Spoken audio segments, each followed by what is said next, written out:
Monsieur le Premier ministre, Mesdames et Messieurs les ministres, mes chers collègues, Monsieur le Premier ministre, la franchise étant mère de fraternité, permettez-moi d'être franc.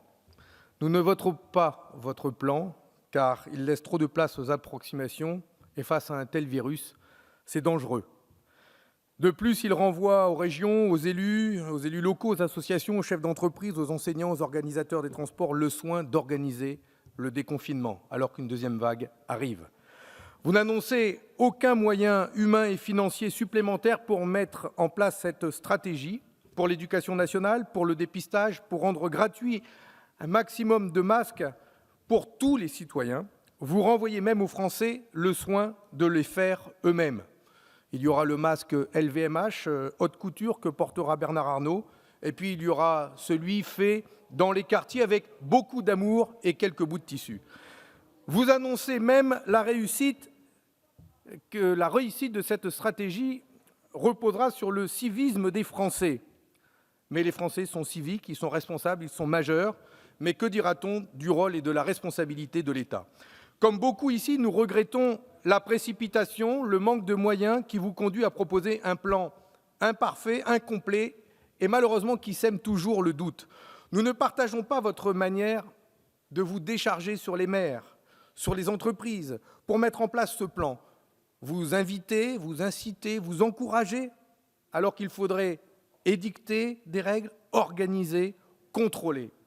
Écoutez les élus, écoutez les partenaires sociaux, nous avons le même souci de faire avec eux, mais ce n'est pas leur renvoyer la responsabilité de mettre en œuvre votre plan et vos décisions.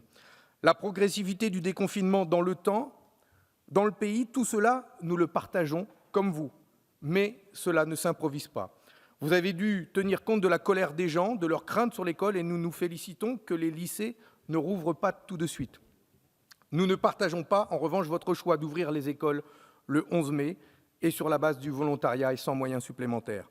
Ceux qui sont en chômage partiel, avec un salaire partiel, n'auront pas le choix, ni ceux qui perdent leur emploi et qui sont prêts à tout pour le retrouver. Ils remettront leurs enfants à l'école. Et celles et ceux qui ne veulent pas mettre leurs enfants à l'école, pourront-ils le garder chez eux sans risquer une sanction ou un licenciement? Que prévoyez-vous là-dessus? Nous vous demandons de mettre en place toutes les conditions de sécurité sanitaire, avec les moyens humains en face, avant de décider d'une date d'ouverture des écoles dans toute la France et pour tout le monde.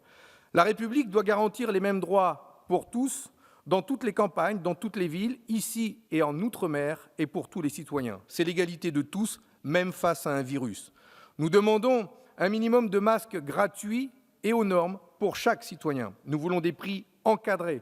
Vous ne pouvez pas continuer, d'un côté, de protéger les plus riches et renvoyer les Français les plus fragiles, les plus démunis, dans les pharmacies pour s'acheter un masque face à un virus mortel. Nous voulons un pilotage de l'État sur toutes ces questions, celle de la production du matériel, celle du pilotage des tests, comme pour celle des brigades de dépistage, que nous souhaitons également.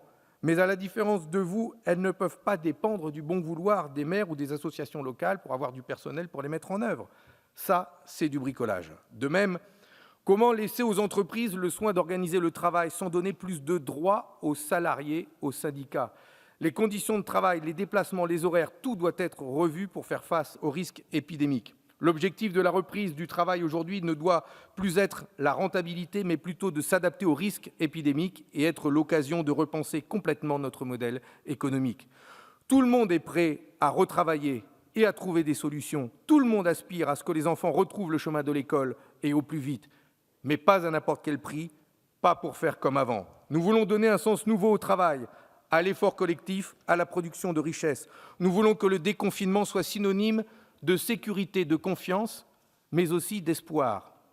L'espoir de bâtir un nouveau modèle économique, protégeant chaque être humain du virus, préservant nos ressources naturelles, garantissant notre souveraineté et les valeurs de notre République si fragilisées au cours de ces dernières années.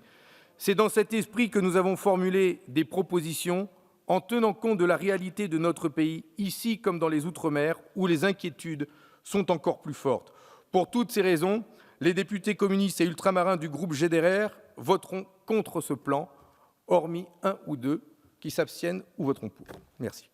Merci.